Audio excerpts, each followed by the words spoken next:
Le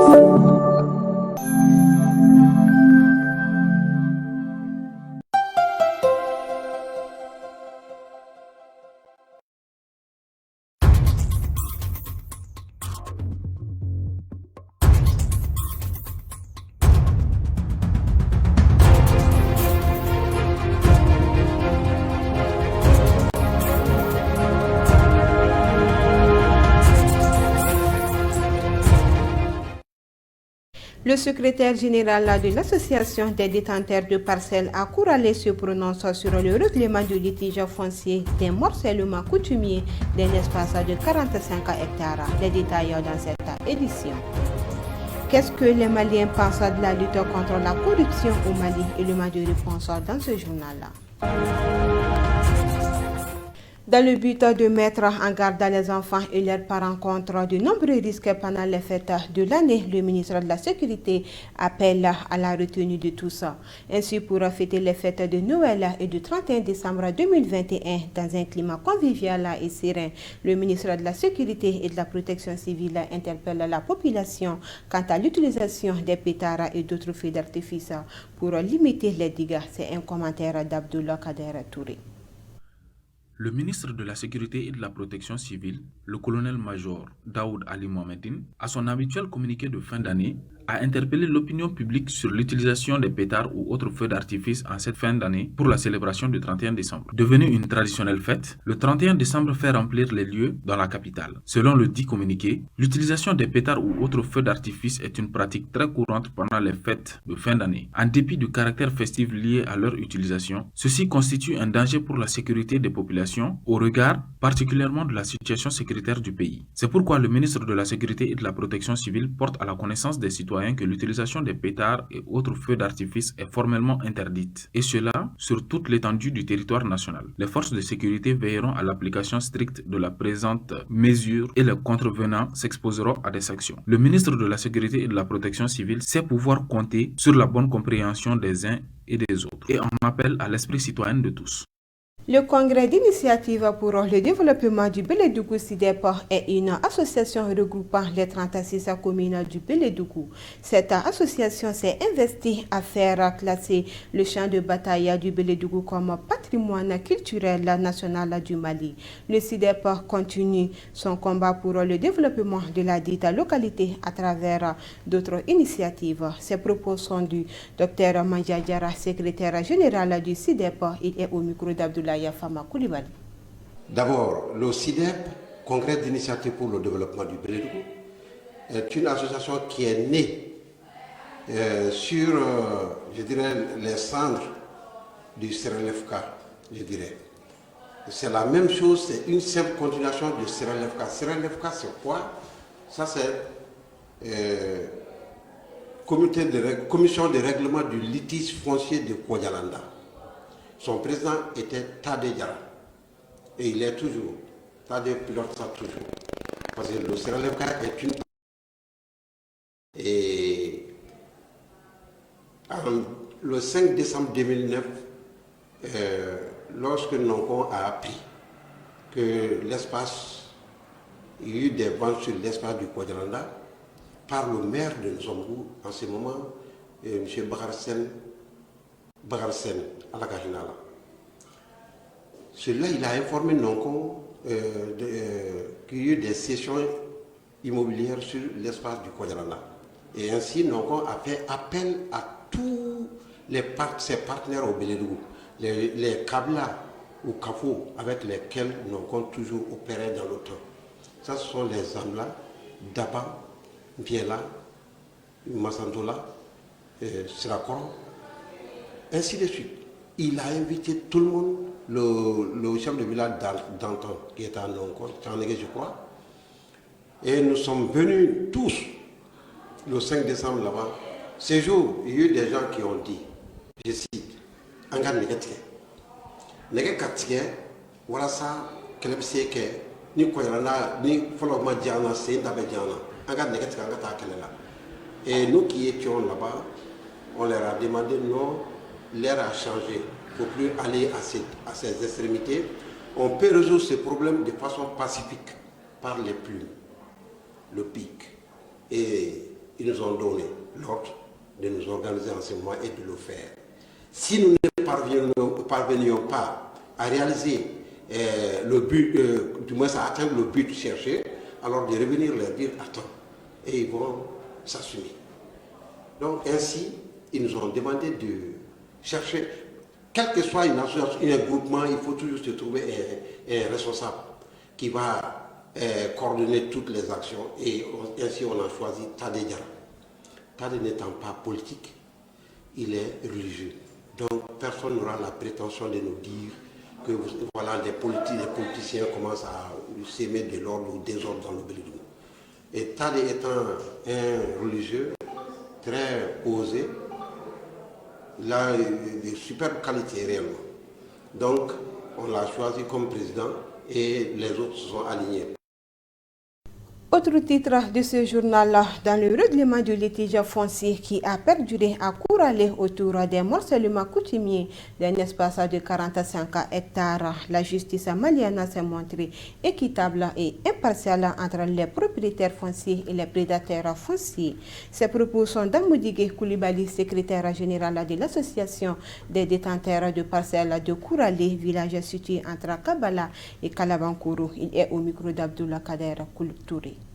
Et nous avons acheté nos parcelles avec les chefs de village et ses conseillers depuis 2003-2004. Bon, on a construit ces parcelles, d'autres habitent même dans leur famille. Maintenant, au cours de 2013, on voit que les richards, les milliardaires et les spéculateurs fonciers qui sont venus approprier notre terrain, soit disant que tu es là dans ta famille, on va t'appeler et montrer qu'ils détiennent un papier que tu n'as qu'à quitter. En ces jours, quand même, il y a des membres de l'association même qui ont trouvé des problèmes. D'autres ont été même à la prison à cause de leur propre terrain. Maintenant, on a été au tribunal administratif. On a demandé un voyage judiciaire. Le voyage judiciaire, c'est quoi? C'est demander au juge même de se déplacer, venir sur le site, voir qu'est-ce qu'est la réalité. Ils ont fait un voyage judiciaire sur le site. Ils sont venus constater que nous sommes là, habités dans nos familles, respectivement avec nos enfants et nos femmes. Et ces gens qui détiennent les papiers sont venus tout récemment. Donc le tribunal a fait son travail en montrant que tous les papiers administratifs qui sont établis sur le site sont annulés, que la terre appartient aux gens de l'association, sauf les titres fonciers. Donc on remercie Dieu, on n'a pas rencontré de problèmes avec ceux qui ont les titres fonciers, mais ceux qui ont envers les papiers frauduleusement établis sont tous annulés. Ce qui concernait les papiers du sous-préfet, les papiers de la mairie et les papiers autrement fabriqués sont tous annulés. Nous réjouissons, nous membres de l'association, parce que l'affaire était là entre nous et les spéculateurs, nous et les milliardaires. Mais nous remercions la famille judiciaire qui ont fait un bon boulot, qui ont tranché l'affaire, ni regarder le visage du pauvre, ni regarder le visage du milliardaire. Les serments qu'ils ont fait, qui vont travailler pour le Mali, et rien que le Mali, on a vu que cette erreur a été faite. Que si la justice malienne continue sur ce chemin, nous avons l'espoir et nous serons que le Mali pourra se sur pied sans problème.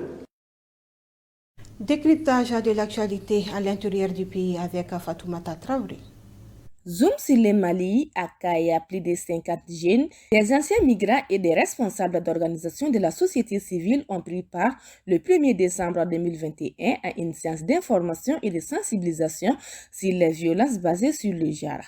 L'activité vise à promouvoir un changement positif de comportement au sein de la population. Elle a été organisée par le Conseil local des jeunes d'Ekaï en partenariat avec l'ONG Wildaf. À Koulikoro, plus de 100 millions de francs CFA, c'est le coût de réalisation d'un barrage hydro-agricole dans la localité de Tientigila, région de Koulikoro. La première pierre a été posée le 2 décembre 2021. Objectif est d'améliorer l'agriculture irriguée en milieu rural afin d'assurer la sécurité alimentaire. Le programme est financé par le projet d'appui à la régionalisation et à l'initiative pour l'irrigation au Sahel. Et enfin, à Badiankara, les bandits armés terroristes ont incendié une camionnette qui transportait les forains à Badiankara pour la foire. C'était ce vendredi 3 décembre 2021. Le bilan est de 31 corps inhumés et près de 20 blessés et des disparus. C'est tout pour Zoom d'aujourd'hui. Page internationale de cette édition avec Fadi Talfi Maïga. Bienvenue dans l'actualité internationale d'aujourd'hui. Le fils de l'ancien dictateur Mohamed Kadhafi peut finalement se présenter à l'élection présidentielle prévue le 24 décembre en Libye. Saïd al-Islam avait d'abord vu son dossier rejeté par la haute commission électorale puisqu'il faut avoir un casier judiciaire vierge. Le fils de l'ancien dictateur a été condamné à mort en 2011 pour avoir réprimé la révolte contre le régime de son père, mais il a ensuite bénéficié d'une amnistie. Aujourd'hui, il reste poursuivi par la Cour pénale internationale pour crimes contre l'humanité. Après avoir vu son dossier rejeté, Saïd al-Islam avait fait appel et sa candidature a finalement été validée ce jeudi 2 décembre 2021. En République démocratique du Congo, le président Félix Tshisekedi a remplacé Albert Youma, président du conseil d'administration de la GECAMIN, la compagnie minière d'État. Depuis le 19 novembre, l'enquête Congo Hold Up avait régulièrement évoqué son nom. À coût de dizaines de millions de dollars, la compagnie minière d'État avait alimenté les comptes du premier cercle de Joseph Kabila via la BGFI Bank. Il faisait aussi l'objet d'une enquête de l'inspection générale des finances. Toujours en République démocratique du Congo, plus d'un mois après l'installation de Denis Kadima à la tête de la Commission électorale nationale indépendante CENI, l'équipe dirigeante reste incomplète à cause du refus du camp de l'ancien président Joseph Kabila de désigner ses 3 délégués. Et enfin aux Comores, le vice-président Ahmed Saïd Jaafar est rentré au pays ce jeudi 2 décembre après 3 ans en exil. Accusé de tentative de coup d'État en août 2018, il avait reçu à fuir le pays juste avant qu'une vague d'arrestations n'ait lieu dans cette affaire. Condamné par contumace à perpétuité en décembre de cette même année, l'ancien colistier d'Azali Azoumani avait finalement bénéficié d'une grâce présidentielle en mai dernier. Comme je vous l'annonçais dans les titres, la corruption est un phénomène qui gangrène l'économie malienne depuis des années, malgré l'existence de plusieurs structures étatiques de lutte contre cette pratique. Aujourd'hui, qu'est-ce que les Maliens pensent de la lutte contre la corruption au Mali? À ce sujet, suivant les réactions de certains citoyens, ils sont au micro de Youssoufa Koulibaly. La corruption est un fléau qui a existé à tout temps, qui menace vraiment le développement de toute société. Parce que la corruption, quand on le dit, la corruption est plus vieille que le monde. Mais tant qu'il y a envie, il y a la corruption. Donc la corruption, comme j'ai dit, c'est un fléau qui menace sérieusement vraiment le développement de tout pays. On doit lutter quotidiennement contre la corruption. Donc pour moi, dans un premier temps, il faut surtout moraliser les citoyens, sensibiliser les citoyens pour qu'ils puissent éviter vraiment cette situation. Ensuite, il faut renforcer les services techniques qui luttent contre la corruption, surtout au Mali, quand on essaie de voir les vérificateurs. Ensuite, la justice, surtout la justice, parce que le dernier mot appartient toujours à la justice. Il faut que la justice vraiment prenne à bras le corps la lutte contre la corruption. Ensuite, il faut les gens qui volent, là, surtout les travailleurs, il faut mettre les travailleurs dans les conditions idoines et puis dignes pour qu'ils puissent vraiment ne pas tenter par la corruption. Parce que quand on travaille pendant des années, on reste toujours un travailleur pauvre. Vraiment, on ne peut pas, à ce rythme-là, je pense qu'on ne peut pas lutter contre la corruption. Donc, vraiment, pour que les gens puissent vraiment ne pas être tentés à voler, donc il faut les mettre dans les conditions. Pour lutter contre la pratique, c'est-à-dire la corruption, les autorités de justice doivent s'atteler avec les dossiers du vérificateur général qui ont été émis, n'est-ce pas, doivent prendre toutes les dispositions pour essayer de barrer la route à cette pandémie, comme je l'ai dit, pour ne pas vraiment envoyer le pays dans le gouffre. Nous devons aider les autorités n'est-ce pas, à les encourager à lutter contre cette pratique. Vous savez que de nos jours, la corruption a atteint un point culminant dans notre société, pratiquement dans nos structures administratives. Vraiment, c'est un fléau qui freine notre développement. Donc, c'est un frein vraiment, mais pour lutter contre ces fléaux, vraiment, il nous faut vraiment un changement de comportement. Pratiquement, lorsque je dis un changement de comportement, le changement va au-delà du savoir, du comportement, mais de l'instinct même de l'homme. Donc, c'est que lorsqu'on dit le changement ne doit pas s'opérer seulement au niveau de la population, mais aussi aux dirigeants. Donc, ceux qui dirigent même doivent d'abord entamer ce changement-là d'abord. Donc, c'est-à-dire un chef. Donc, si le chef cherche à bannir la corruption, vous verrez que les autres vont le suivre facilement. Le commerce des vieux habits, communément appelé la friperie, est très florissant en cette période de froid. Non seulement résistants, ces habits sont aussi moins chers. Il y en a pour toutes les bourses, pour tout âge et protègent mieux contre le froid. C'est un reportage d'Oumou Diakité.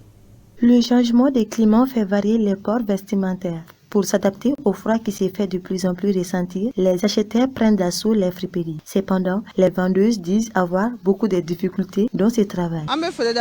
Nous commençons la vente depuis le matin jusqu'au crépuscule. Ça nous permet de subvenir à certains de nos besoins, surtout nous les mères de famille. Je vends certains de mes habits à 1000 francs, 1500 et des fois à 2500 ou 3000 francs. Nous demandons aux autorités de nous aider en diminuant les prix, car nous ne gagnons rien dans ce travail. Nous le faisons pour couvrir nos besoins. Je le fais à cause de la galère. Je prends les habits en détail pour ensuite les revendre pour couvrir mes besoins. Sinon, je n'ai rien du tout. Je peux faire 2 semaines sans rien vendre. Ce que je gagne ne dépasse pas 1500 ou 2000 francs. Je n'ai eu aucun avantage dans ce travail pour le moment. Depuis que j'ai commencé ce travail, je n'ai pas eu de marché et j'ai rencontré beaucoup de difficultés.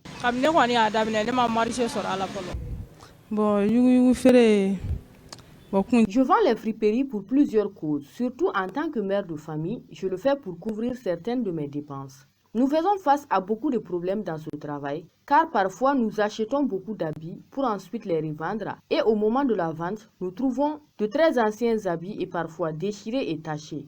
Le marché, c'est lorsqu'on a beaucoup de clients et ça dépend aussi de la qualité des habits que nous vendons.